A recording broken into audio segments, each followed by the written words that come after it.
Hiya folks, welcome back. Oh boy, this boss, by far and away the most frustrating boss I've done so far on my New Threat playthrough. So the strategy that I'm going for here is not the same strategy I used on the live stream. I don't know whether it's faster, but I was playing about with various different means of trying to kill this guy as quickly as possible. And I think this is probably the slightly quicker method. Now, fortunately, there is a new save point that's been placed just before the boss room. And in terms of setup, okay, you're going to want the usual culprits, sense, steel, and yes, morph as well. Enemy skills not really going to be that useful because most of the spells will be reflected back at the party. However, a spell you may not have used much of so far is Osmose, and this is a material you are going to want to equip. So I'm going to recommend giving that to a character other than Ares. And also have Ares in your party with the Wiser staff. Not the Wizard staff, the Wiser staff. And the general strategy is we're going to try and drain the MP from this boss, because its spells are so annoying, as you're about to find out here. But before we get into the specifics of the strategy itself, I'm just going to run over a few stats for you. So G Nattak, as it's known, is a level 29 foe. It has 7,500 HP. You can steal an earring from it, which you are going to want to do. It could drop a white cape, or more preferably, you could morph it into a curse ring, an item I will talk about at the end of the video, so stay tuned for that. In terms of the elements, it is weak to both fire and to wind. However, it does like to cast Reflect quite early on during the encounter, so don't expect to be casting much magic.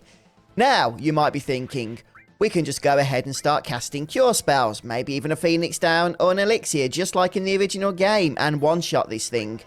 Well, think again, because that little strategy has been nerfed. Cure magic will now just do 0 damage or healing to this boss. So it won't heal it, but it won't kill it either. So you are going to have to do this the old-fashioned way. However, even if that little strategy did still work, you probably wouldn't want to one-shot it with an Elixir, because you want to morph this thing into the curse ring, and you do want to get that. Getting into the meat of the strategy then, as you can see, I'm using a party of Cloud, Red 13 and Ares. Now, Ares and Red 13 have got some very specific roles, which I'll talk about in a moment, but that means that Cloud is going to be our main healer for the fight. And on top of that, I also gave him the steel materia.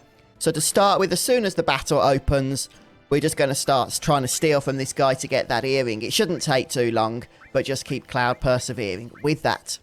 Now, Red 13 and Ares are going to begin the process of draining MP. This boss has 2,000 MP. Okay, that's a lot, trust me. And here's the clincher. It will still be able to cast all of its spells if it has a single MP. Okay, even with 1 MP, it will still be able to cast everything. And its spells do not consume its MP. The only way to stop it from casting is to drain all its MP manually. And that's what Red 13 is going to be doing with Osmose, and Ares just by attacking with her staff. Now, Osmose is an interesting spell. It depletes the opponent of 50% of their current MP total, up to a maximum of 999. So, for example, if Ares does an attack and drains some MP, then Red 13's first cast of Osmose is going to do 999 MP damage, effectively bringing its total down to just over 1,000, much more manageable. We're going to do that a few more times with Red 13 until the MP of this boss is right down low there. And then we're going to start attacking with Ares, who's not going to do as much MP damage as Red 13 has been doing, but Osmose cannot get an opponent's MP down to 0. It can only get it down to 1. So, as I said, the boss can still use its spells with 1 MP. We still need Ares and her Wiser staff in order to deplete it completely. Even with Osmose and the staff, it is going to take quite a bit of time to do so. Once you have got the boss's MP depleted, you may want to start on the adds, since they have the ability to cast fire too, which is quite annoying as well, quite frankly. Overall, I do believe that this MP draining strategy makes the fight a little bit easier than just brute forcing your way through, which is the method we used on stream. I'm not sure if it's any faster, though. I would say that it's probably about the same amount of time taken to kill the boss when we did so on stream without draining its MP, as doing so here when we did drain its MP. Now, once you have drained the MP of all foes on the battlefield here, there are then 3 things you'll need to still contend with. The first of all is a standard physical attack from the boss. Does a couple of 100 points of damage to one party member. Nothing that you can't really, heal through. The second, and this one's a little bit of a nasty thing, is a counter ability. Well, actually, there's a number of abilities that the boss can counter with, and he tends to do so as he gets low on HP. We'll talk about those in a moment. And the other thing you'll still need to contend with is Occupy. Now, Occupy is an ability that the ads do, and that is where an ad will be sent into a party member, and that will put a timer on that party member until they are petrified. Now, you can guard against this by having items equipped that block petrify, or you can do what I failed to do on every single attempt on this boss because I kept forgetting. Just make sure you have a collection of softs moved up to the top of your item list so you can access them easily. One additional warning about Occupy is that if the petrify status affects all living party members, then that is effectively a game over. So you will want to remove it once it actually is afflicting a character. Okay, so I also mentioned that when the boss has had its MP drained, it can still issue counters, especially as it gets low on HP. Now, most of these counters are not going to be a problem. However, one of them is, and that's called Rekindle. Now, Rekindle is going to replenish, I think it's about 50% of the boss's MP. Really, really annoying. So if he uses that ability, and as you're going to see he does so on this attempt, you've got a choice. You can continue at that point and just keep ploughing through, doing damage, trying to survive with all those spells hitting you. Or you can get back to draining MP again with Osmos and Ares. As far as I know, he will only use Rekindle a maximum of 1 time. So you might just have to put up with draining the MP again, which sadly is going to prolong the battle, but at least it's probably going to be the safest way.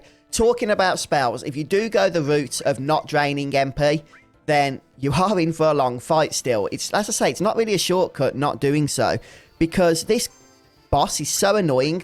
It casts spells so slowly, and it casts them multiple times per turn, and it likes to cast the spells on the ads and on itself, often when it's got reflect up, meaning they're going to be reflected back to the party. It just drags out so long and so much that, like I say, you're just not going to be saving any time, in my opinion. It took a long time to defeat this fella on stream when we were not going the MP draining route. And it's a harder fight as well at that point.